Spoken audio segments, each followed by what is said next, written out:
Hey everyone, welcome to another episode of The Other Side of Addiction. I'm your host Al Richards, and I have my lovely wife with us today, Jenann.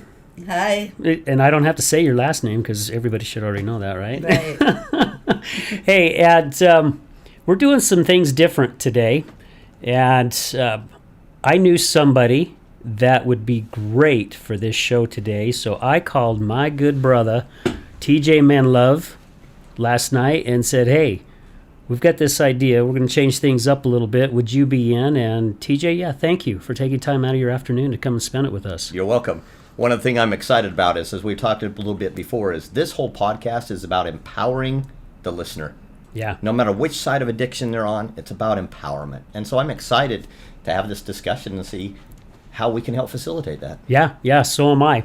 So before we get started, we want to let everybody know that this episode is brought to you by High Point Coffee in West Jordan, right off 7800 South and Redwood Road. Great place to go get a cup of coffee, a chai, a blended drink. Excuse me, they have pastries and different things. All the girls over there they're incredible. Usually when I go there in the morning, Jana's there, and she's a lot of those girls know a lot of their customers' names. As soon as I walk in, it's, hey Al, chai? Yep, let's have a chai, blended or hot today. Excuse me, I don't know what's got me coughing all of a sudden, but yeah, this episode again is brought to you by High Point Coffee in West Jordan. So, changing things up a little bit, having a conversation about some things.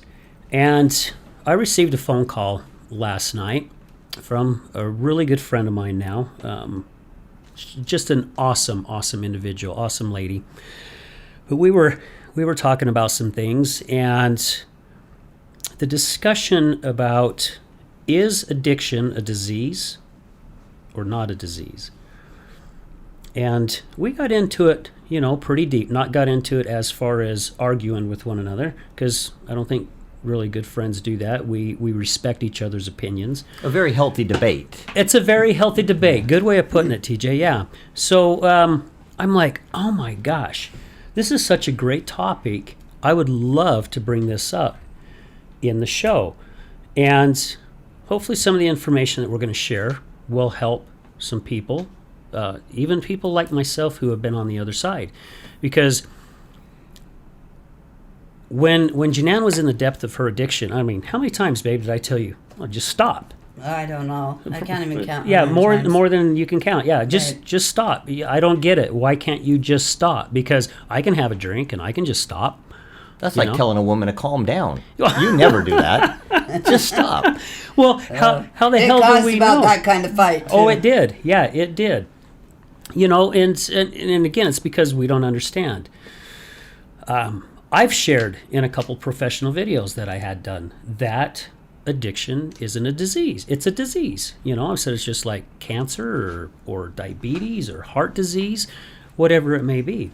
Well, I've also heard other people say that it's not a disease. So what's the root of the word disease? The disease? Just said it. Disease. Disease. Yeah.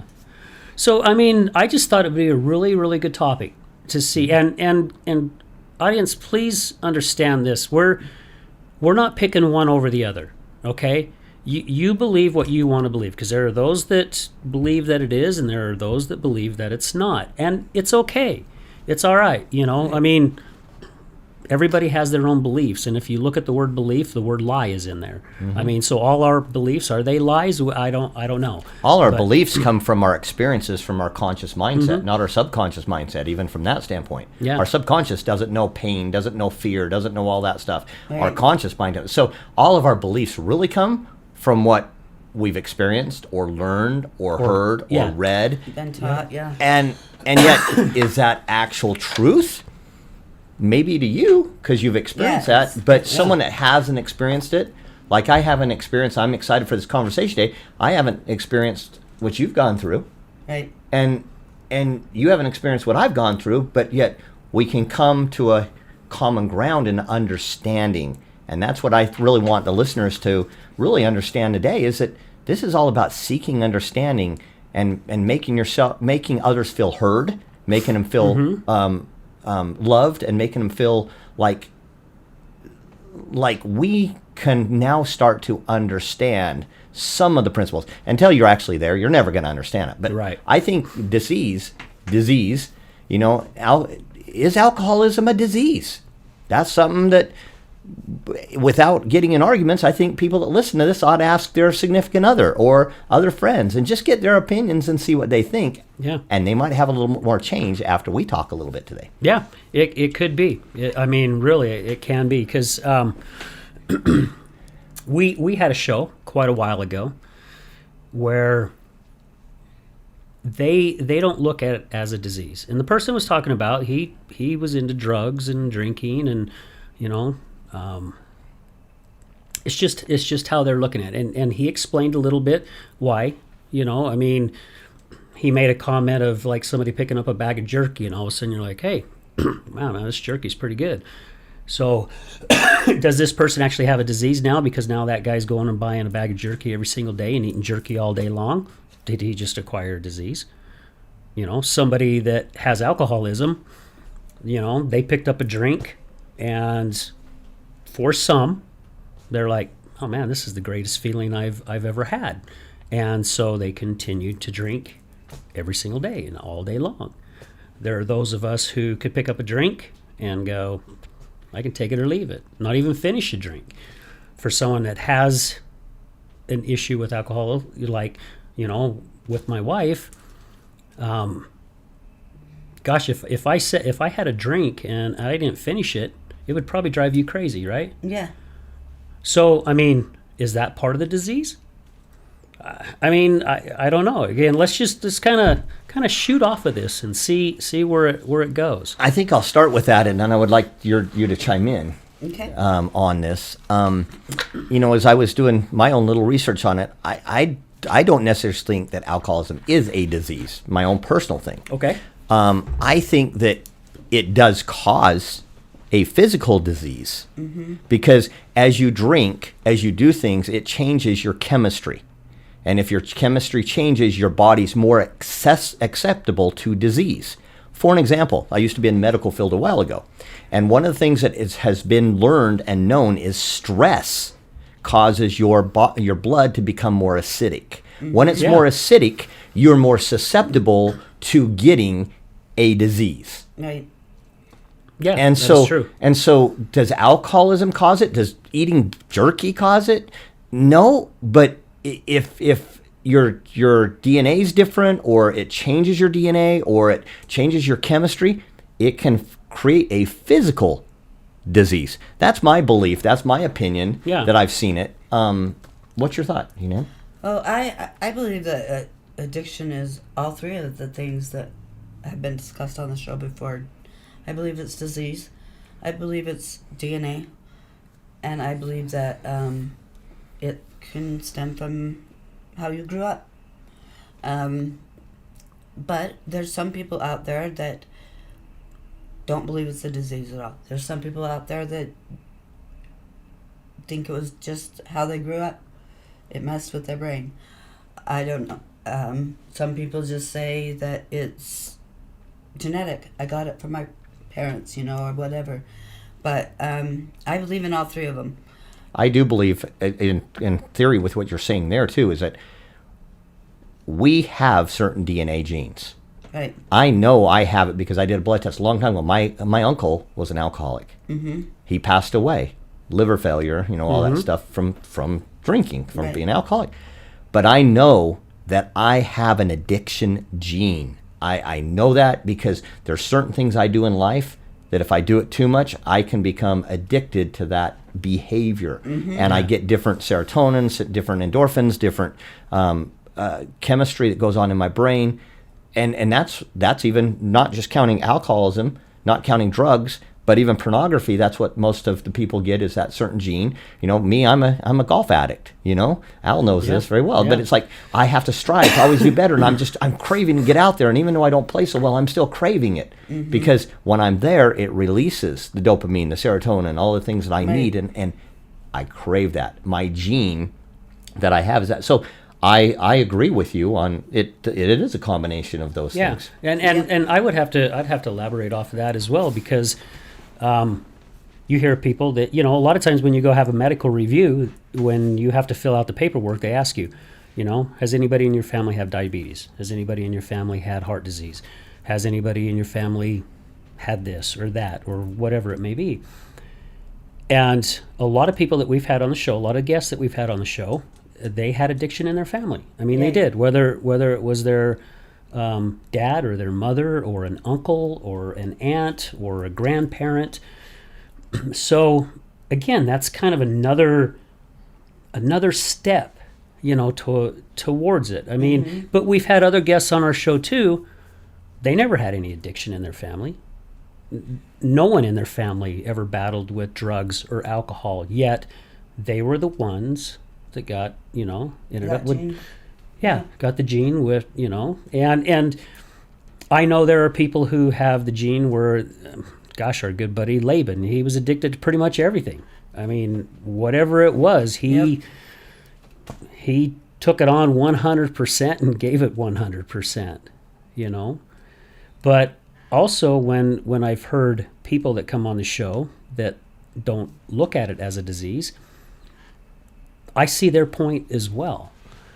So I'm stuck in the middle right now. I'm not saying that I have to go either way. I'm okay if I have to just stay in the middle, but I'm just trying to get people to understand a little bit more about this. And I think I always have had a problem with labeling. Yeah. There you go. Yeah. And I think that if we want to go down that path, we're almost trying to create a label. Right. Mm-hmm. And I know I'm dealing with my daughter right now, and she had a psychotic breakdown.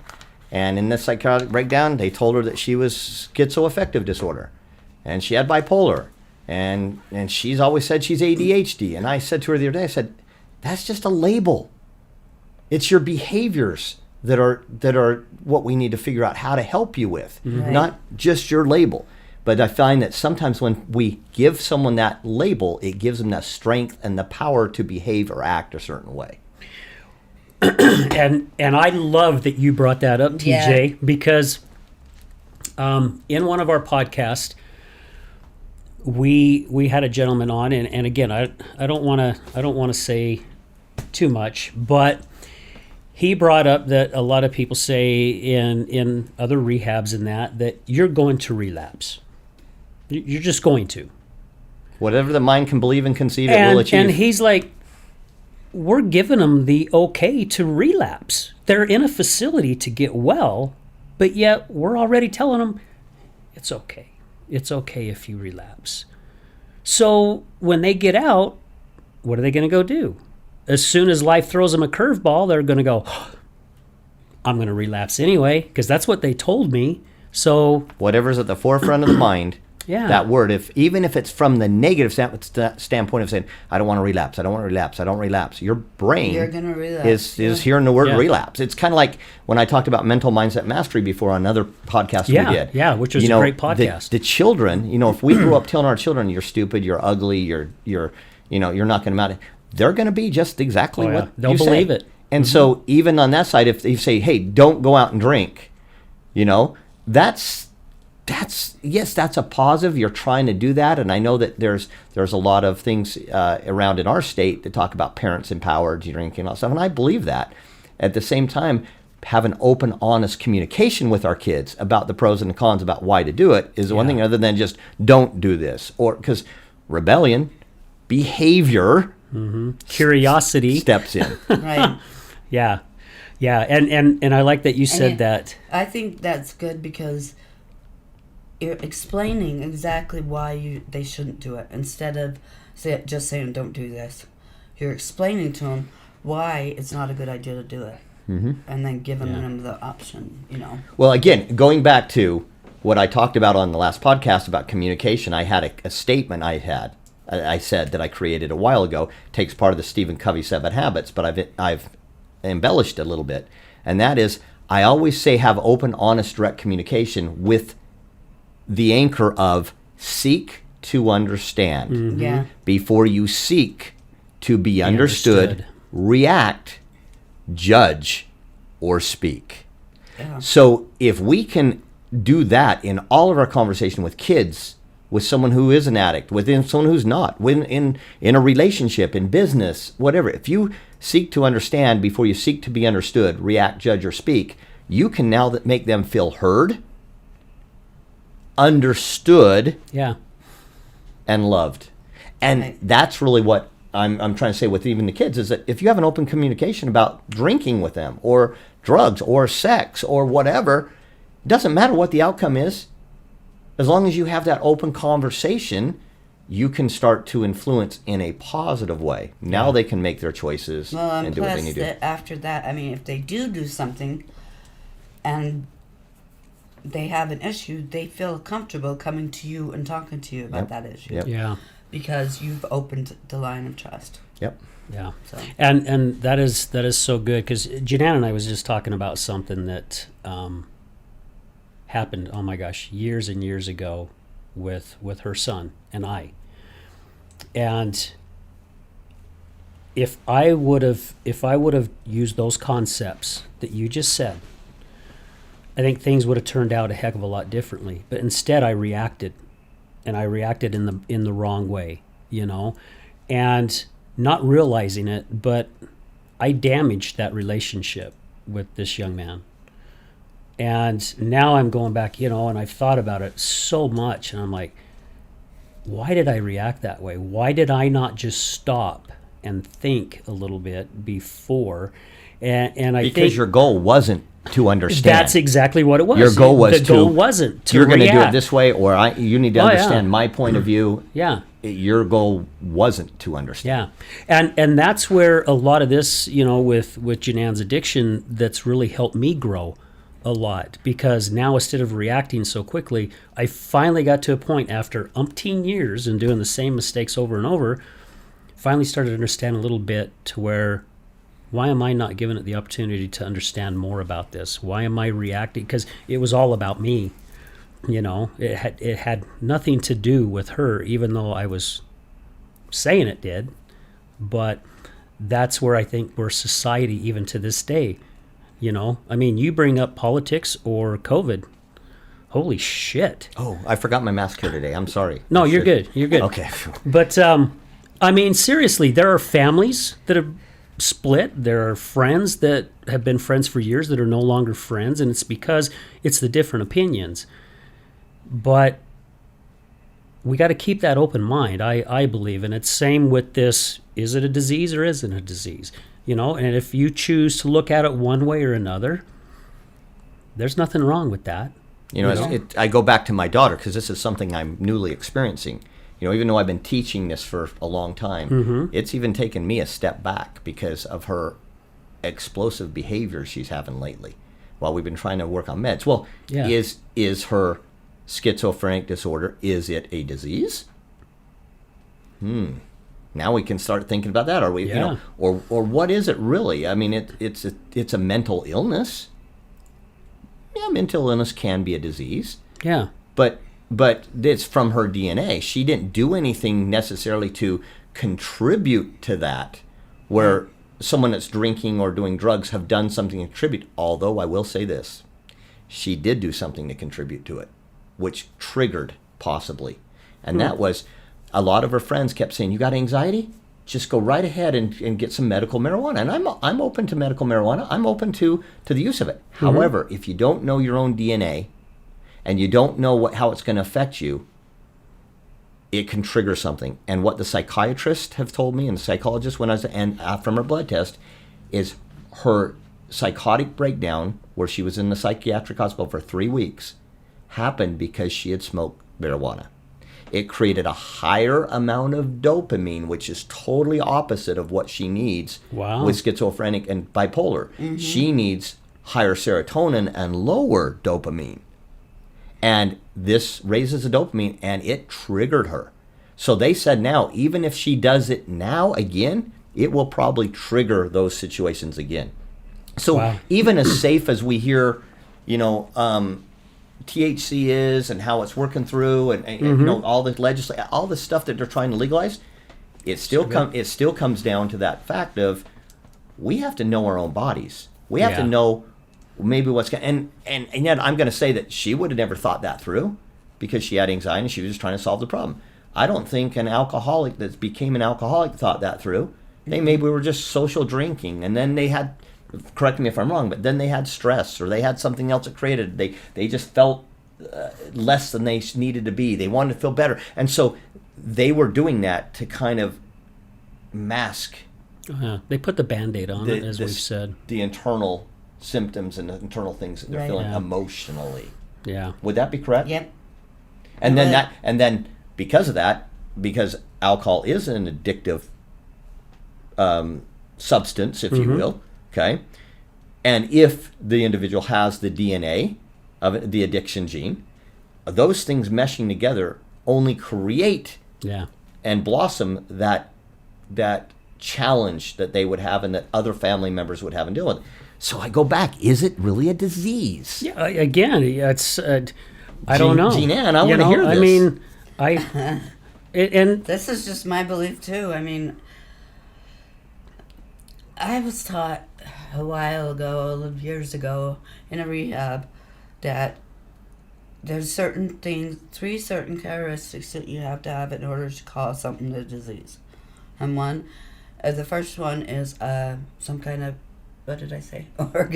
Organ, and that's the brain. The brain has the disease, and then the second one was symptoms. And so that's like the things that you do. The when you're emotional drinking. things, The things that you do, go out and do, like steal, lie, cheat, whatever. Those are the symptoms.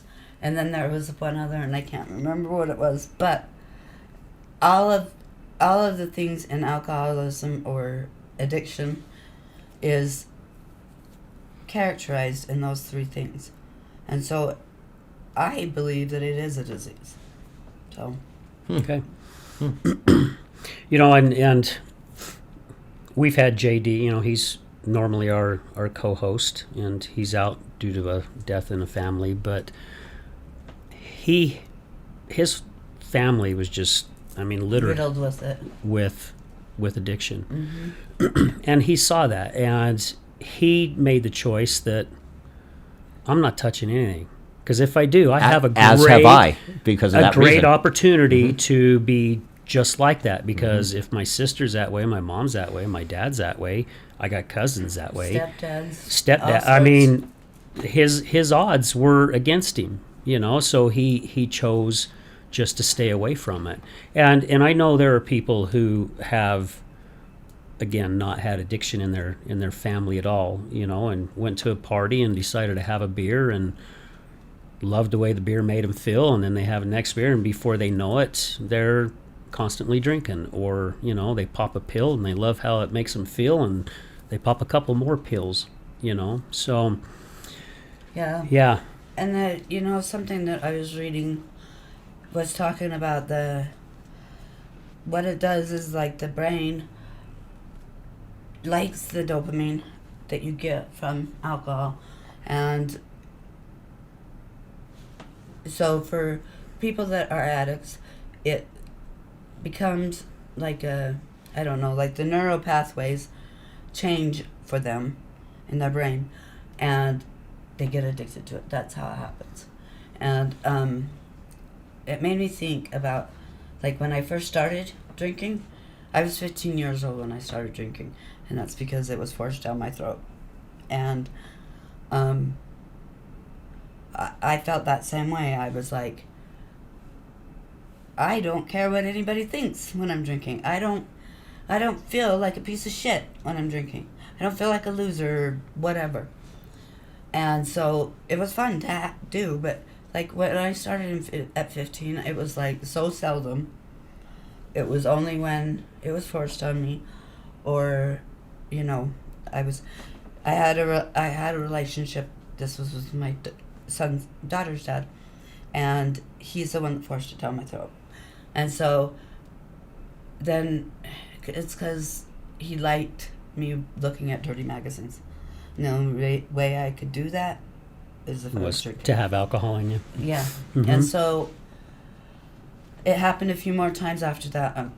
I don't even know. So he was into trucking and mudding and all that stuff. Those magazines, the dirty ones.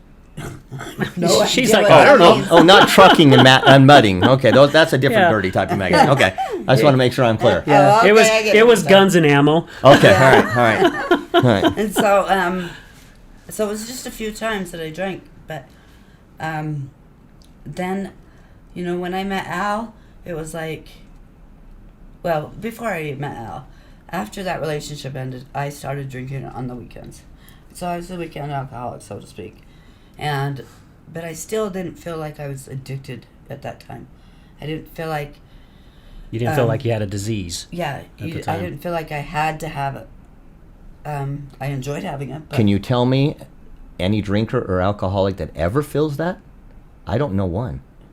That they would even... feels like they have to have it? No, that feels like they have a disease. or they feel Oh, like yeah. they're an alcoholic. Well, it takes until It you takes- believe Yeah. that you're an alcoholic. Then you go, Yeah. oh yeah, I'm an alcoholic. But I know several of them. But In fact, I've had years where Al was saying, I think you're an alcoholic. And I'm like, you're crazy. I don't have a problem, And we have one that we golf with. Yeah. Yeah. And he doesn't think he is, but every time we're golfing, he's He's pounding them. sloth. and it's like, I'm like, dude, we need to have some help here. Oh, I don't need help. I'm fine. I'm functioning. Yeah. That's what same But thing. see, she used when to I say. first was like drinking after I was in this relationship, it was like it wasn't a problem for me at all. I still went to work.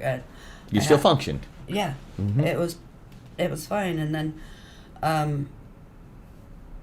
met Al, and I started drinking on Thursday nights and Fridays and Saturdays. And it just kind of, got worse, as they say. It's a, what is it? Progressive disease. Progressive. And then it got really bad, and to where I was drinking almost every day. But when Al had his issue at work, he stopped. I mean, he slowed down, and he did, and it always made me angry, because I was just starting to get into it. This is good old fun time that we're having, and he stopped, and I'm like, you have to drink. I kept telling him every time I drink, come on, have some drinks with me, and he'd have one or two, and he'd be done with it. And it drove me nuts for a long time, but that's how I started to believe. I knew I was an alcoholic when he was saying it all those times. I just didn't want to stop drinking. I wasn't ready, and so I didn't. So I fought with him about it instead, but it made me think that, that's what made me realize that I was an alcoholic, is because he could stop and I couldn't. And so, but I have my dad. He was an alcoholic addict, and then I was raised, and I had some issues. I was with bullying, and I was sexually assaulted, but I didn't know it until after I got sober one time. And so I have all three of those things. It's my family life, DNA, and I have 5 siblings, and I wondered why the heck they didn't get it. Because I had alcoholism, my dad had it, So here's another question. and they all went through their partying days, but they all stopped when they were ready. So you're saying you feel that it's a disease and you have the disease. Yep. Do you feel your disease can be cured? No. So in your mind, no matter what's going to happen, you're always going to have that disease. Yes. Interesting. But as with cancer or any other kind of disease, they have things to treat it. And that's what I have to do on a daily basis. I have to treat my disease. So basically, oh, go ahead. I didn't mean to interrupt So, you. like, some people meditate and pray. I pray, and I do mirror work where I give myself encouraging thoughts. Mantras, mirror Yeah. mantras. Mm-hmm. And there's, read out of the big book, or read out of the scriptures, or I keep myself spiritually fit. And that's what an alcoholic has to do if they're going to stay in remission. so to speak. That's what I wanted to bring up. So I understand what you're saying as well, because if you have cancer and you go in and you have your treatments, you have your chemo, you take all these drugs, and you go into remission. Mm-hmm. Alcoholism, drug addiction, porn addiction, whatever the addiction may be, it's the same thing, right? You go in and you get treatment, and you take Antabuse to help, Right. kind of. So there's like medication for there, and here it hit coming up on 14 months, you're like in remission. Yep. And I've known people who have had cancer, and it just breaks my heart when I hear it, but they've gone in remission, and then years down the road, all of a sudden, they have cancer again. Mm-hmm. So that's why with TJ asking you that question, do you feel like you're cured? You're feeling like you're never cured, because anytime it can come back. And Right. and a guest that we had on the earlier show, she mentioned that. Sarah mentioned that, if I'm not mistaken, that it's a battle she has to fight every single day. Even though she's been She's 10 years 10 sober, years, close to that. and she's doing great, and she's giving back to the community and helping a lot of other people. But she looks at it that if I allow it, it can come back. Now, Well, it's like- people don't allow cancer to come back; it just comes back. But I'm Right. just saying, I'm kind of Well, see, weighing out and- the two. And what she was meaning by that was, if I stop serving other people, if I stop doing the things that keep me spiritually fit, Yeah, it will happen again. You will relapse if you're not right on it, because that's what's happened to me before. When I was 13 months sober, I became complacent. So I stopped doing the things that kept me sober. And me and Al went to a hotel one night, and he was drinking like he usually does around me, and it never bothered me. And he goes to the bathroom, and I don't know what happened, but I grabbed his drink and took a drink of it. I was 13 months sober at that time, and all that happened was I got a million times worse, because I was drinking that's when I started drinking every day, and started not going to work almost all day long.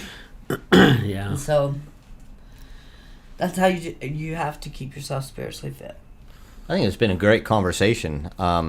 I know we got to take a break in a little bit. Yeah, I want to shift this conversation a little bit, Al. Okay. Like we had discussed just prior to this, and kind of see if we can't make an impact a little bit more on our audience members having a little more understanding, maybe some techniques and tools that maybe can help them to get to that understanding point, to help have this discussion like we're having in a peaceful type of way without Healthy. the emotions coming in. You know, Right. this is just logical. We're just talking logical, and so I'd like to have that discussion after the break. Let's do it. I've really enjoyed the first half of this with the conversation, Right. and again to our listeners, it's okay for you to believe whether you want to believe that it is a disease or whether you don't. Have respect for both sides, because it's what works for you. It works for you. And it's not our job to try to push something on somebody else that may not work. And the bottom line, again, I'm going to repeat, is what we must give is understanding, ability to be heard, ability to be understood, and love. Mm-hmm. And with those things, it can help someone that has a disease like this. It can help someone that has a mental illness disease. It can help a lot of people, and we'll talk about that. That's kind of where I want to kind of take this a little bit. Okay, I love it. Hey guys, stay with us. We'll be right back.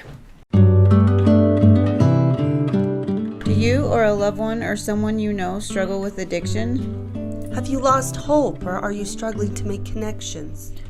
Have you been to other treatment programs and have yet to reach your full potential? We are Matter Behavioral Health. At Matter Behavioral Health, we understand substance abuse treatment works best when the client is taught ways of identifying for themselves their own dysfunctional views of their life that trigger their self-limiting beliefs and leads back to addiction. We help you get to the core of what's causing your addiction. We offer inpatient and outpatient services. To find out what's best for you, call us at 435-462-2781. That's 435-462-2781. Don't wait, give us a call. Your life depends on it. Call us at 435-462-2781.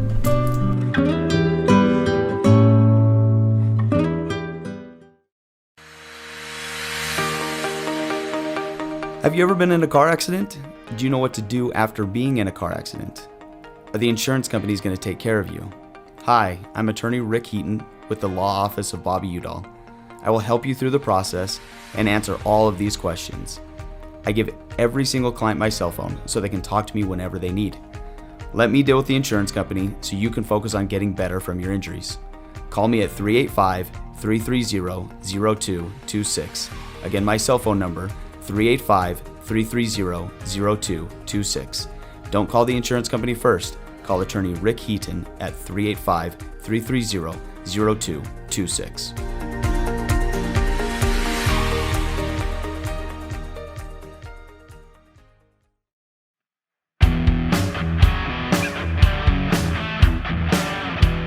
Hello, my friends. This is Brad Neufeld, and I want to thank you for tuning in to the Resilience Talk Network. You can listen to my show, Resilience, every morning, Monday through Friday at 8 a.m. Mountain Standard Time. On my show, we will be discussing what it takes for you to overcome the day-to-day challenges that all of us face in life, as well as some of the devastating ones that may lead us to feelings of hopelessness and despair. It's my goal to provide you with the tools and skills that you need to overcome anything that is thrown your way. To find out more about my show, visit our website at www.resiliencetalk.com. That's www.resiliencetalk.com. And as always, until we meet again, go for everything that you want in life and make it happen.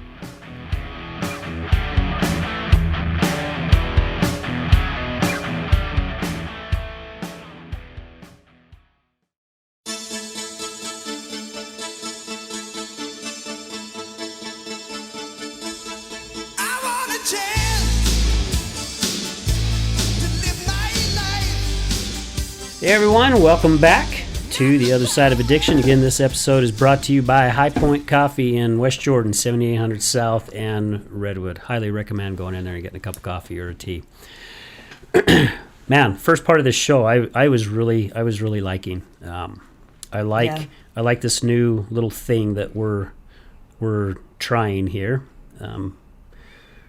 To me, it's called improv, and you know I do comedy, and my best comedy is done when I do improv. See, and I'm not good at improv very much, but I do like the conversations. You know, it's like a lot of times when I get invited on podcast as the guest, I think I do a lot better when I'm asked the questions. It really stimulates my brain and brings up different things instead of me just kind of talking about my story. I like when people have questions for me because it really starts bringing things in. But anyways. You know, as you segue into what you're just saying, as you know, we do a comedy show called 1 Degree of Separation, a funny look at suicide and depression. Now, while it's not funny, what it's meant for is that if we can take someone to a height of an emotional height, laughing and just kind of being relaxed and forgetting about all their stresses, we can have a conversation at intermission with comedians on stage who all suffer from anxiety, depression, suicidal tendencies, whatever. Okay, and many of them have alcoholism, many of them have drug addictions. Yeah. But we can have that discussion, and we ask 5 questions to these comedians, and we ask the questions so that they can give their response to the audience, so the audience can know more how to deal with someone that has anxiety, depression, suicidal thoughts, rather than just pray it out. You know, just go pray about it. It will change you. And all that, while that's good, I'm religious and all that stuff, I'm spiritual, but that's not what they want to hear. They want to have that, going back to our first part of it, they want to feel heard. They want to feel understood, and they want to feel loved. And so the 5 questions we've asked, and I want to take some of these questions and ask you the same, but let me just kind of share the 5 questions we do. Okay. Number 1, and this is about depression, but we can talk about alcoholism or drug addiction, or let's just use the word addiction, okay? Because this is for anyone that has any addiction, really, okay? Right. The 5 questions is, number 1, what do others do that makes your depression, I was talking about our show, right? Depression or anxiety worse? What do you do that makes your depression or anxiety worse? Okay. What do others do that makes your, or what do you do that makes it better? What do others do that makes it better? Mm-hmm. And then the last one, how does it feel? So with that, I'm going to ask you kind of the questions. And this is impromptu. So there is no right answer. There's no wrong answer. I would ask that many people utilize these 5 questions even in their communication with their significant other, with their child, with their, whenever that is, with anything, is number 1, how does it make you feel, or how do you feel? So let me start with that one. Okay. How does the addiction make you feel? That's a hard question. When I was in my addiction, it helped me forget. It's kind of weird because Al and I have talked about it before, but it helps me feel whole, and it made me feel like my problems just went away.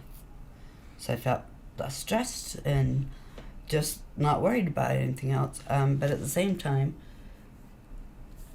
it just made the problems worse. Okay, so I'm gonna add a caveat to that question. Never done this before, but I want to try it. How do you think it makes your family feel? Scared. Angry. Yeah. Scared, angry, worried. Probably lonely. I would think Al felt pretty lonely, but just as I did, you know. Yeah. Yeah. I think But the biggest you had thing a way. for them was fear and worry. You had a way of covering that guy going back and drinking. Mm-hmm. But your family members don't have a way of covering that unless they go to what you're doing. Yeah. So believe me, there was many times I wanted to. right? So that was not a question asked before, but I thought that's kind of good because we all need to understand how the other person feels. Yeah. Sometimes we don't take the time to understand how that person feels. And sometimes we don't know unless we ask. And most of the time, when you were in the addiction stage and you were there, a lot of times when someone asked you a question like, how do you feel, or how do you think it makes me feel? It was a trigger probably. Oh, yeah. That created. So I would ask those that are in an addiction state, that are our listeners, to ask themselves that question. I'm not saying have your family member ask it. I'm going to ask it right now. How do you feel with your addiction? And then how do you think your family or your support group or your kids, how do you think they feel? And do you care? Yeah. Or do you just not Well, care? I can tell you, answer that right now. I didn't care about anything but myself. Mm-hmm. That's what it was about for me, myself. Mm-hmm. You know, I mean, in some area in the back of my mind, I worried about how Al felt. And I worried what my actions were doing on his emotional state. But it wasn't my priority, for sure. Yeah. Nothing was my priority but getting the next drunk. You know? That's Yep. all I cared about. Yep. Well, and being asked that question sober, or being asked that question while you're under the influence? It's a different take. It's totally different. Oh, yeah. Mm-hmm. You know, and we've had a lot of people on our show, a lot of our guests have said, you know, basically I looked at it as, I'm not hurting anyone. You know, I'm not. I thought that for a long time. And too. she would say that to me a lot. You know, I mean, if I came How home is my drinking hurting you? yeah, It's not bothering you. I would come home and No. and realize she didn't go to work. You know, and it's like, the hell? And she's in bed, and I mean, you could just smell the alcohol throughout the place. And it's like, what the hell are you doing? And she's like, what the hell does it matter to you? I'm not hurting you. But you're not. I mean, seriously, you know. And if I did talk to her when she was sober, you know, I would say, hey, alcohol, that's all you care about. You don't care about me, you know. And she'd get all upset and cry. No, I do, you know, I love you and stuff like that. But if I asked that question while she was under the influence, you better have your armor on, man, because you're going to be attacked. But it's sometimes these questions, even if they are asked at that time, is if we can take it in a way where we don't react emotionally. Yeah. The other side, the people who are the support, if we don't react emotionally, but react more from a logical, like, wow, okay, what's my next step? How can I really help support?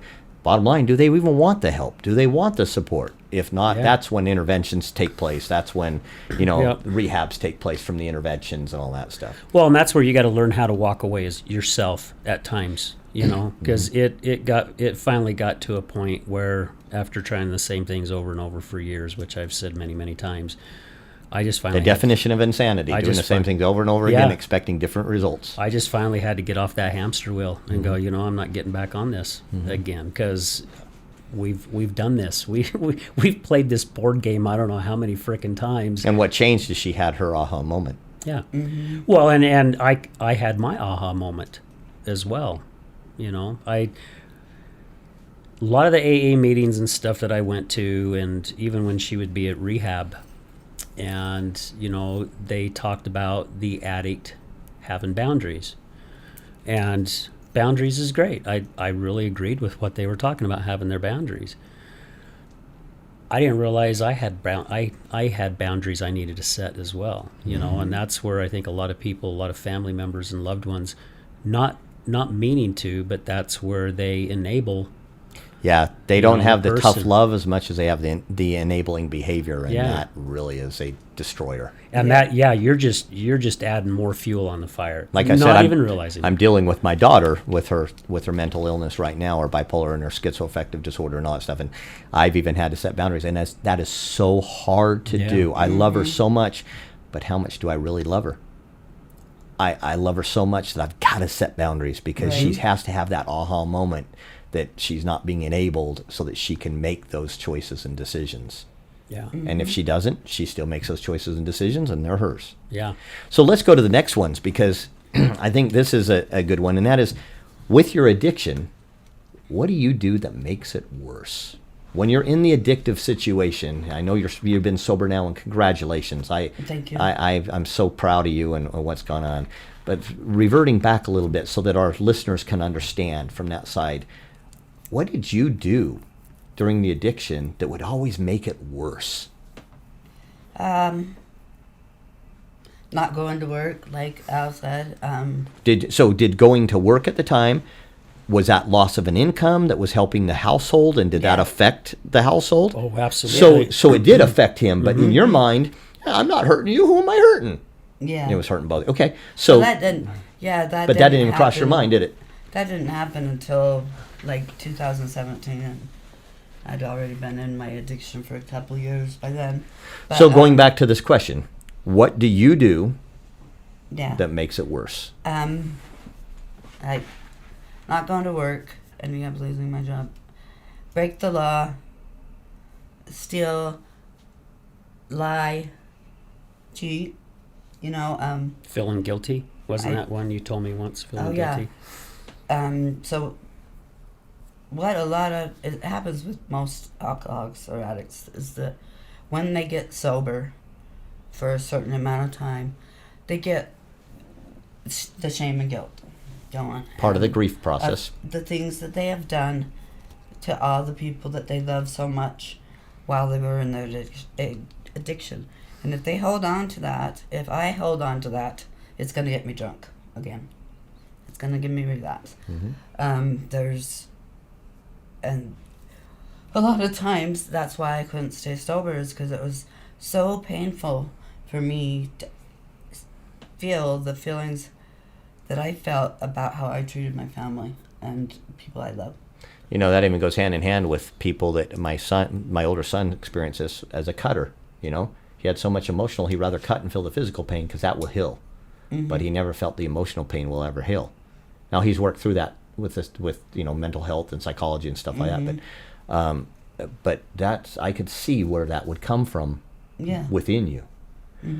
So let's continue that question one step further, and hopefully people can ask these questions to their children and significant other too, and that is, what do others do that makes it worse? So we already just talked, what do you do that makes your addiction worse? What do others do that makes your addiction worse? Tell me to just stop. Argue with me about, or say, just encourage the feelings that I'm having already, of the shame and the guilt and the low self-esteem, all that stuff. Just kind of put more fuel on that fire of how bad I feel. They just say, like, you're being stupid right now. What are you doing? You know, when I was growing up, that was some of the things that I had to go through with my family. Is like my mom, she had a really hard time. She didn't get angry very often, but when she did, it was like, you're stupid and ugly, and say all these things, which is not my mom at all. But those are powerful words when you're in formidable ages. Yeah, and the high stress of the life that she had, because she had 6 kids, and my dad stopped his last career when I was 12, so, you know, she had a lot on her plate. A good 10 years of raising 6 kids and having 2 jobs and coming home and taking care of everything after that. So she was high stressed. So, and so the things that she said really affected me throughout my life. So I felt that I was ugly. I felt that I was worthless. I felt like I wasn't good enough. All these things. So when I'm in my addiction, it's like, that's the worst thing you could say to me, because that just makes me want to drink more. So having others understand your trigger, your triggers would be important. And that only comes after time and open communication with someone and experiences, probably. Yeah. Well, and it's oftentimes that I tell Al, now that I'm sober, I tell him, I'm like, that triggers me. This triggers me. And so that he knows. And how, Al, when she says that, how do you take that? Well, at first, I took it as, holy shit, she'll be drunk within an hour. Were you defensive? Oh, hell yeah. Absolutely. Very defensive. And that defensive energy. Yeah. And we all believe in energy. It's going right Where back did that to go? It was fueling what she was already feeling. Right. Yeah. But I didn't And even why understand. why did you feel that energy? Why did you need to be defensive? Because you didn't feel like you were good enough at that point? Well, there was times deal I with thought it? I wasn't good enough. Yeah. And it's like I shared on shows before. We're the spouse, whether you're the male or the female. You love that person who you're with. Yeah, some people don't know. Bruce Jenner never knew. Yeah, yeah, yeah. That's true. He didn't. But you want to be there to help him. You're there to help him in most healthy relationships. But sometimes you don't know how to help them. But everything that I was doing wasn't working. So now I'm starting to think, man, I'm failing as a husband, because I'm not able to do this. I shared on an earlier show that I argued with one of her therapists once at a rehab. How'd that go for you? Terrible, terrible. Just thought I'd ask. Yeah, I'm like, she's like, nothing you can do. There's not a thing you can do. And I said, the hell if there isn't. You watch. I'm going to do it. Yeah, he did it all right. Man, I gave it a hell of a shot for umpteen years, But also at the same time, I didn't understand a trigger. And she's the one that recognized it after a certain amount of time.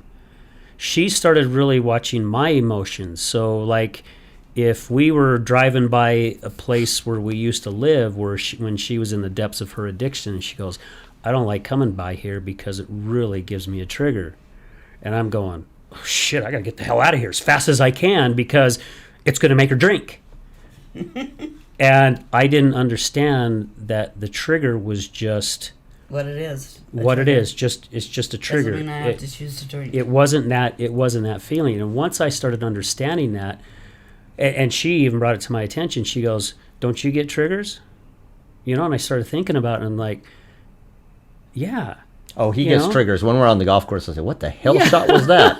Yeah. He triggers. I'll tell you, he throws a club. Yeah. Not that bad. I've seen him throw a club before. When?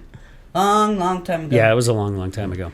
But, I Good started to see thinking... you've matured. I have matured quite a bit in the last few years. You have. Especially on a golf course. I started realizing, as I started thinking back, going, gosh, okay, now I'm starting to get it. Because, I can be on top of a mountain where we usually like to go for my birthday and be riding the Razor around. And, we'll pull in this area where I remember once back when I used to bow hunt all the time. And we pulled in this area and there's this big buck standing there, and it's like that trigger came back. It's like that rush. Even though there was nothing there, I felt still that rush of, oh my gosh, I was so freaking excited, and it's like, okay, now I'm getting it. It doesn't mean that she is going to act on it. And once I started understanding that, things really started changing to where I started understanding what she was meaning by it. Like, even how when you were talking to her about certain things that would make her react, or what was it? Things that make you, gosh, where the heck was it that I wrote it down? Anyway, there was one time I was taking her to her parole officer, and I said something. Probation officer. Sorry, I always get those two confused. There's a trigger. There is a trigger. Yeah, there's a trigger. But I said something. I don't remember what it was, and she stopped me and she goes, "When you say this, this is how I feel."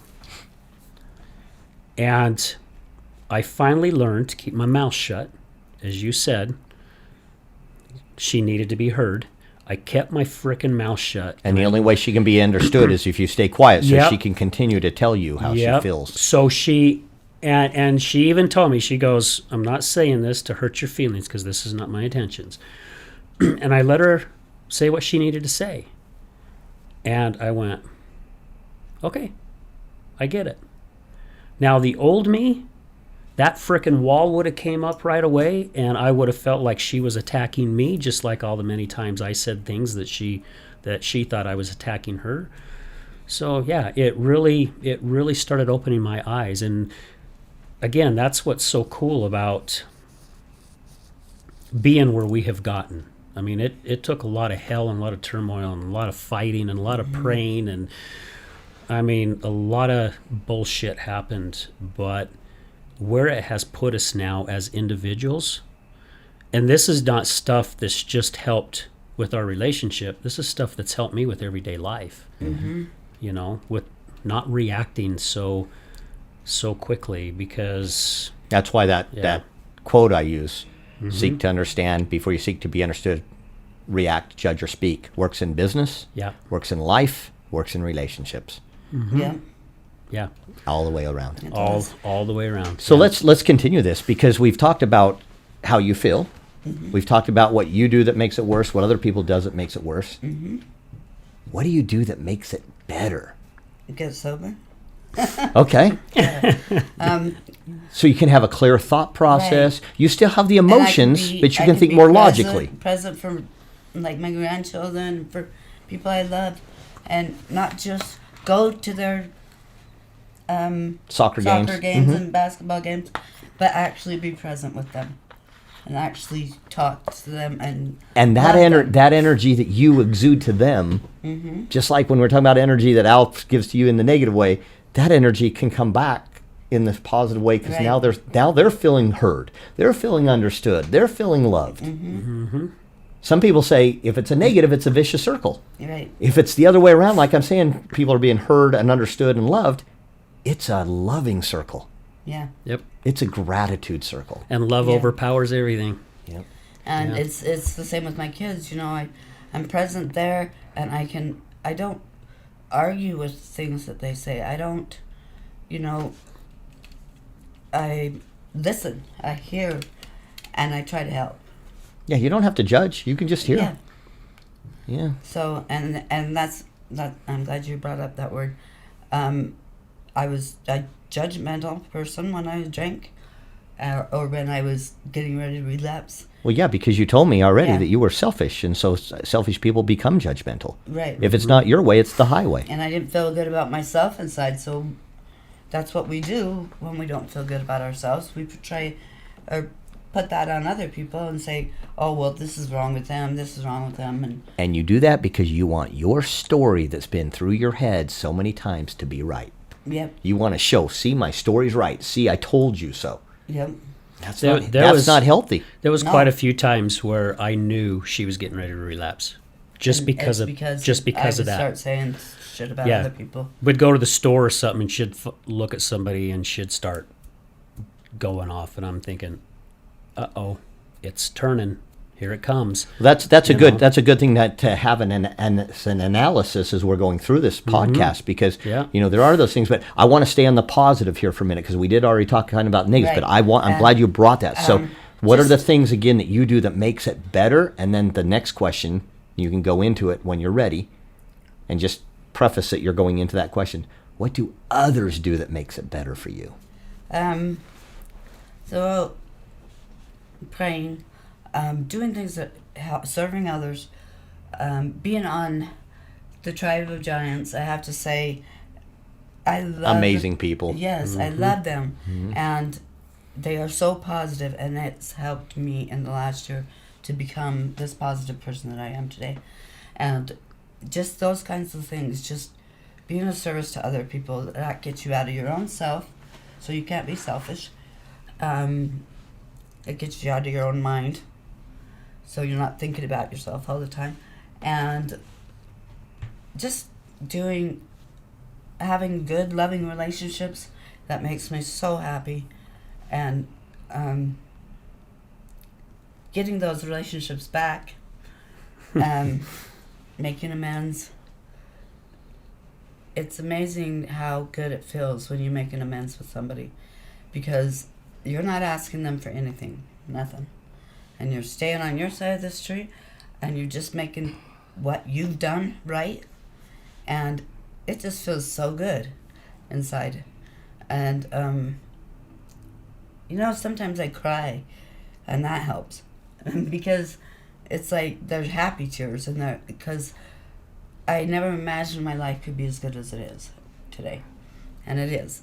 And so those are the things that just make me happy. So what do others do What can that others makes do it to make me happy? better? Not happy. But better. Better. This isn't about you being happy. This is about them helping you to make your life, your addiction, so it's better, not worse. Having open conversation is a huge thing for me.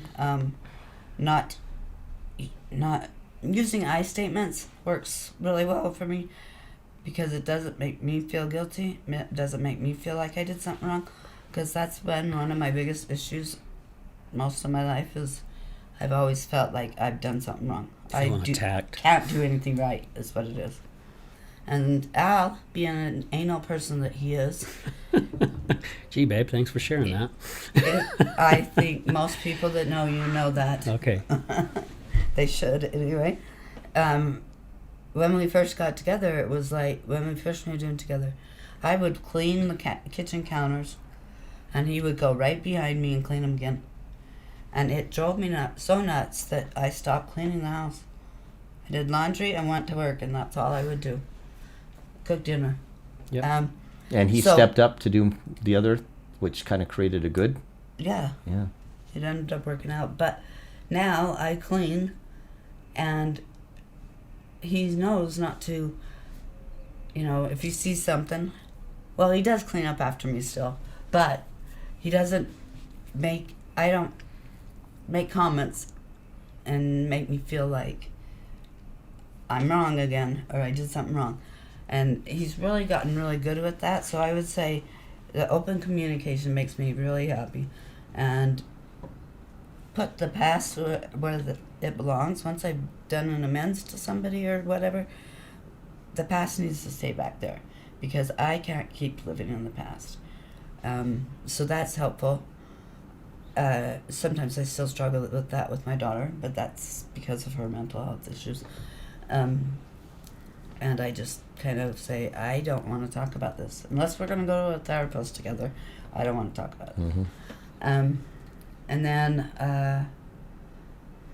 just being sober feels good.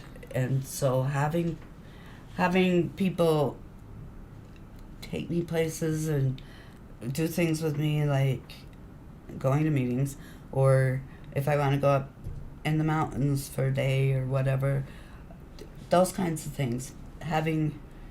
So again, them being relationships present and Yes. just sharing that love with you. Right. Love of who you are as an individual. Yes, healthy relationships are really important to me, and they just feel so good. And that is the best thing people So can I'm going to do. ask a little Not judge off me. question on that Okay. too. Is you're feeling that way now you're sober, but did you feel that same way that you still wanted that when you were in your addiction state? I think so. I think it's something that never left me, but usually when I was drunk, I didn't care that much about it because I didn't care about myself. I didn't care about anything. I just cared about not feeling. Mm-hmm. And so as soon as I would be hungover or have not been drinking for a day or two or whatever, I felt those feelings again. That was something I wanted. You know, you brought up a few things, and Al, I'm going to give a little plug here because, you know, I do a lot of mental mindset mastery, you know, making sure people have the positivity and making sure doing that. Any of our listeners that would like to go download the podcast that me and a business partner, George Wright, has called The Daily Mastermind. It's podcasts about business topics, about life topics, about relationship topics. It's also affirmations. It's free books like As a Man Thinketh, a lot of Napoleon Hill books and other things like that. A little background of George, and we'll have him on the show here one day soon here, Al. Let's do it. But Let's get him here. George's business partner along with me is Robert Stuberg. Robert Stuberg trained Tony Robbins, Les Brown, Michael Beckwith, Bob Proctor. So he's instrumental with Nightingale Conant back in the day, and actually trains. And so he's now older, and he's given George all of his material and me to help people with this. So the Daily Mastermind podcast is available for free. Go download it at any of the places. You'll get a lot of positivity, not only quotes, but actually podcasts that will just keep your positive in day, like this podcast does. We're also offering a free book and a free poster for those on the prosperity pillars, which we'll do a show on here in a while. But that's called, you can get that at jointherevolution.com. Okay. Jointherevolution.com, and that will help you understand that there's an academy to help people with this. So hopefully this that you've shared can help a lot of the listeners, Al, that can understand that, wow, I just need to adjust maybe a few little things, understand more, make them feel heard, make them feel understood, and make them feel loved. Yeah. But more importantly, I think this has been a great format that's kind of changed from what you've done. But Yeah. I think this is a great idea you had last night. Yeah, we're talking, Brad and I, and those of you that don't know Brad, he's the owner of Resilience Talk Network, one of our biggest supporters. But we're talking about doing some more of these. Excuse me. We were just talking last night about making a few more changes here in the studio, but having a little bit more educational type. I mean, our guests are phenomenal. Every single one of our guests have just been great. But we also and they share a lot of tools that I know help our listeners. But we also want to be able to share more educational type stuff. You know, it's like when I go out and do a concrete sale, you know, I don't know how many times I've been told this, but they're like, you're the only contractor that came out and actually taught me about concrete. None of the other ones ever do that.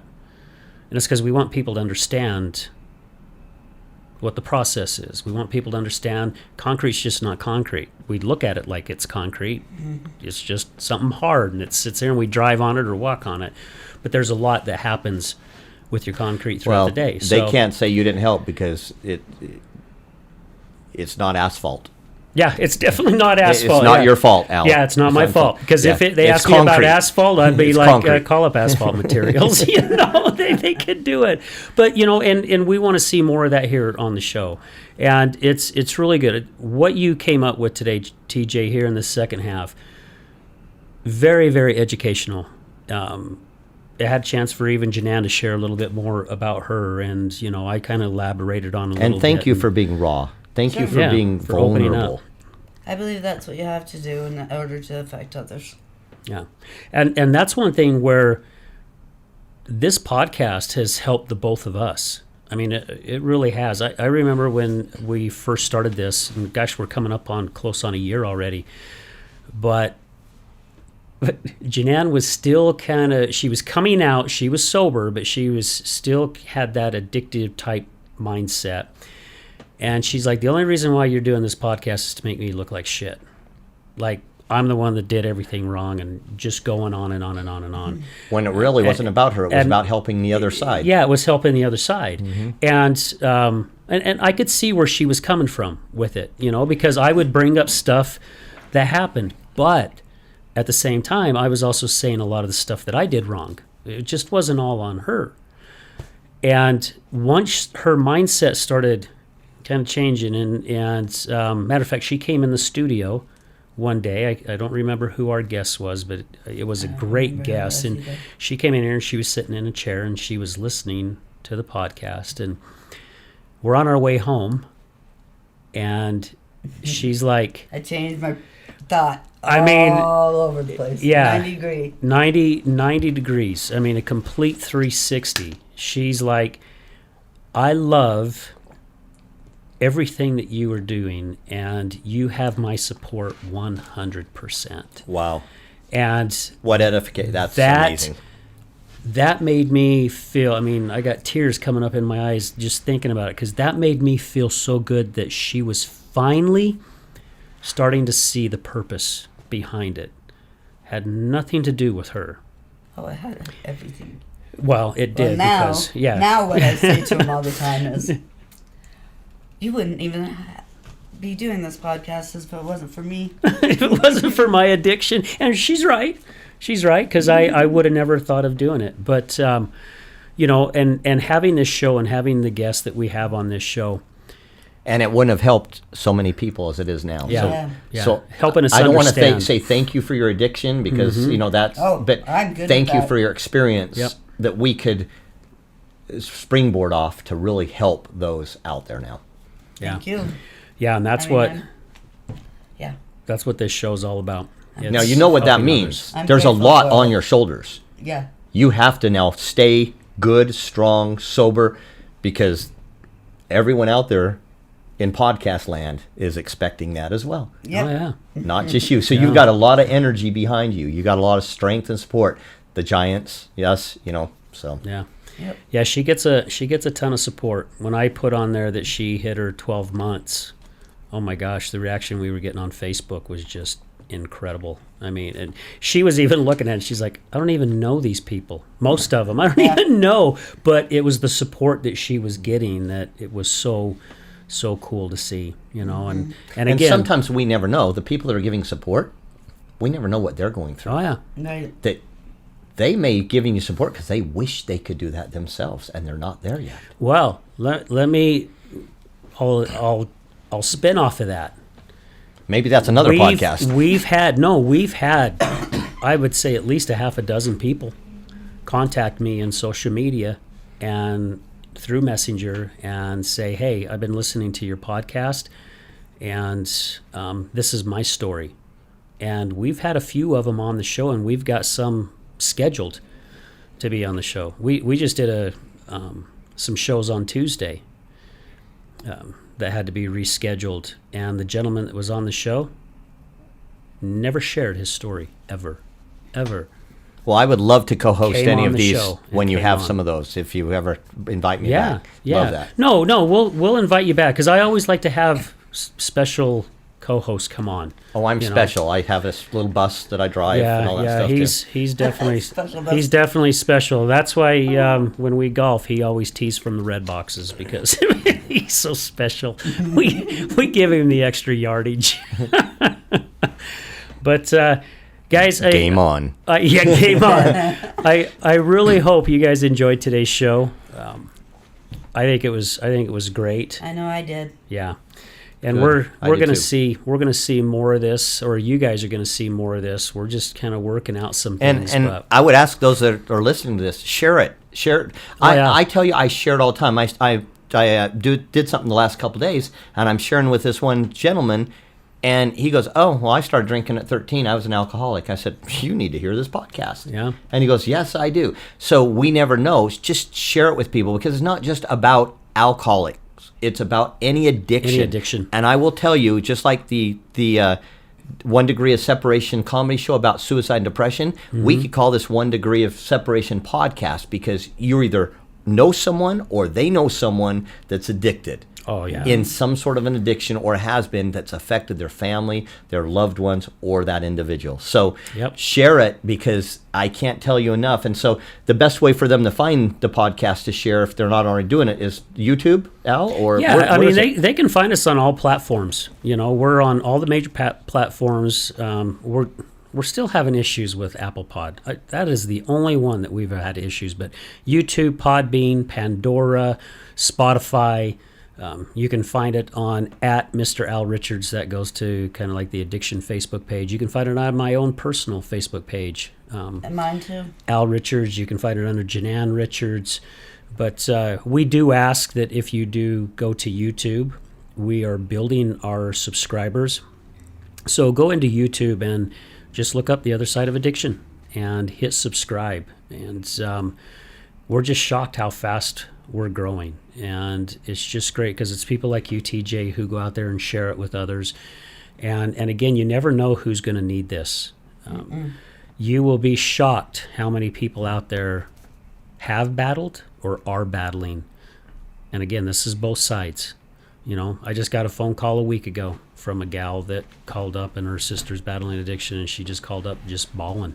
What do I do? What do I do? What do I do? And it just breaks my heart because I feel her pain because I've gone through it, you know, and all I could do was just share the mistakes I made, and she's making some of those same mistakes, but also share the things that started working for me. And you never know. Maybe it might be only one thing that she takes away from our conversation or somebody takes away from this podcast that may help that person, you know, make a next step. You know me. I'll talk to everyone and anybody. I'm in Costco the other day down in American Fork, and just out of the blue, these girls were wanting to buy pure protein, and one girl saying, "I don't know what's going to make me fat." I said, no, it's perfect stuff. It's great. We get talking with them, and then I see them over at Walmart a little bit later, and out of the blue, we just we're like friends. Mm-hmm. But here's where some of it changed, and I said, "Oh well, let's just become Facebook friends." And I get on and go, "You know January Riggins? You know Tiffany Nacarado? You know what?" And they said, "Oh yeah, they're our good friends." I said, "Oh my gosh, you got to listen to the podcast," because I knew that association without judging them, but I knew where they had been. Mm-hmm. Yeah, and I was just right by on. that. And I was right on. They said, "Really? There's a podcast that can help with that?" I said, "Yeah." And they had been addicts for a while and have been sober now for several years, but still. Awesome. And so it's everyone can use your platform here of the other side. And my hat's off to you. Well, I don't wear a hat very often, but I applaud you. And Jenann, thank you for being vulnerable and making this show what it was today. Yeah. Well, thank you, TJ. We appreciate your kind words and your love and your support and for sharing it out there. And thank you for your time today. You know, I know it was a short notice when I called you last night. You were the first person that I thought of, in all honesty. It's like, TJ would be perfect for this. And, you know, and to me it was. I mean, this whole spinoff was Thank you. was really good. And you know you'll definitely you'll be back on. We'll have you on either as a guest co-host. There's still the 4-pillar type things that we've got to go and through. I was going to say again, the website that I mentioned to you, Join the Revolution, you can go on and grab your free Learning the 12 Secrets to Creating Your Ultimate Destiny. Love There's it. a whole nother concept we'll talk about. Okay. Well, before you get out of here today, then let's look at the calendar and let's get you on. So everybody, again, thank you so much for your support. Thank you for today's sponsor, High Point Coffee. Thank you, Steve, and everybody out there that supports us. We are so blessed and so grateful to have all you guys, because none of this would be happening if it wasn't for everyone. So as we say at the end of every show, remember, addiction is giving up everything for one thing. Recovery is giving up one thing for everything. Well, Amen.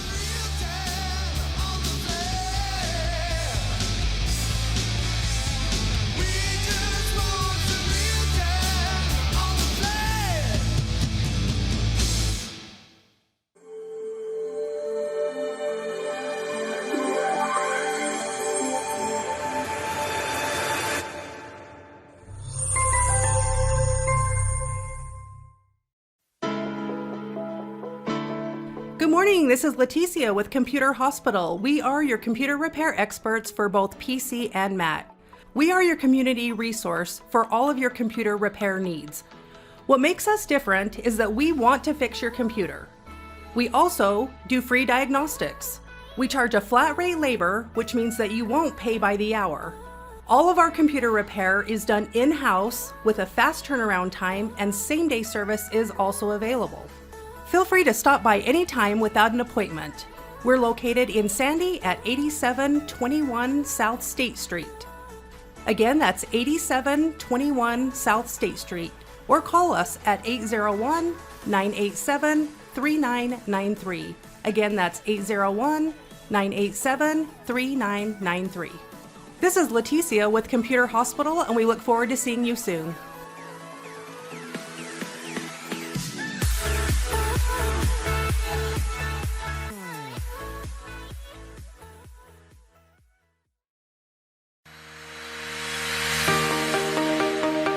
Hello there, this is Brad Neufeld with the Resilience Talk Network, and I would like to introduce to you Taffy Town, one of our newest sponsors.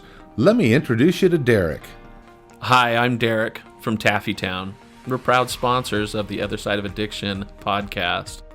Taffy Town is a family-owned and operated business still operating in the Salt Lake City area for over 100 years. We manufacture some of America's best saltwater taffy. What makes Taffy Town stand out from all of the others? We have a unique recipe, a whip-style recipe that incorporates egg whites, evaporated milk, real sea salt. It's a unique product that is flavorful, melts in your mouth, and the best part is we probably have a flavor for anyone's liking, a flavor for any reason, for any season. We have unique flavors like chicken and waffles, maple bacon, frosted cupcake. New this year was a pineapple ghost pepper flavor. That's awesome. Where can people find out more about Taffy Town and all of its products? You can check all of this stuff out. All of our products are available for sale on taffytown.com. We ship for free from our website, so all of our pricing on there is shipping included. Oftentimes we offer special promotions and discounts to our loyal customers, so do be sure to sign up for an account. And we look forward to seeing what we can do to make you smile with our taffy. Where are you located? We are currently located at 9813 South Prosperity Road in West Jordan, Utah, just at the foothills of the Copper Canyon mine. Derek, taffy has always been a great gift to give. What are some of the creative ways Taffy Town can help say thank you to others? Yeah, if you're looking for gift ideas, whether to say thank you to friends or family, or maybe to your clients after such a difficult or successful year that you've had, you could look no further than to get a gift idea from taffytown.com. We offer pre-packaged gift boxes that say that it's saltwater taffy from the city of the Great Salt Lake, and it tells a little bit about the history of our community and making candy for so long. You can also do customized gifts to pick out just the right flavors or colors of candy. for that special someone and deliver even a personalized message in that box to them. So please feel free to check out taffytown.com for any gift ideas this season. Thank you so much, Derek. Please visit taffytown.com. That's taffytown.com to find out more about the products and services that Taffytown offers. You won't be disappointed.